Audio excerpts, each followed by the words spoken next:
ఇది జీలకర్ర బెల్లం. ఇవి రెండు వేరు చేయలేనంతగా కలిసిపోతాయి. పెళ్లి తర్వాత భార్యాభర్తలు కూడా జీవితాంతం అలా కలిసి ఉండాలని ఇవి తలపై పెట్టిస్తుంది.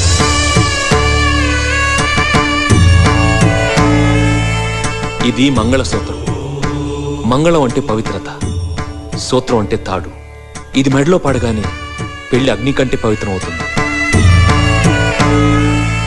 పుట్టింటికెళ్తే అత్తారింటిని, అత్తారింటికెళ్తే పుట్టింటిని మర్చిపోకూడదనే 2 బొట్లున్న తాళిని మెడలో కట్టిస్తారు. తలంబ్రాలంటే తలపై నుండి రాలిపడేవి. ఆ ఇంట్లో సిరి సంపదలు కూడా అలా వచ్చి పడాలనే తలంబ్రాలు పోయిస్తారు. 7 అడుగుల్లో ప్రతి అడుగుకి ఒక అర్థం ఉంది. ఒకరి వెంట ఒకరు 7 అడుగులు నడిచి 6వ ప్రాణంగా 5వ తనాన్ని మూటగట్టుకొని 4 దిక్కుల సాక్షిగా 3 ముళ్ల బంధంతో 2 జీవితాలు ఒకటయ్యేదే పెళ్ళంటే.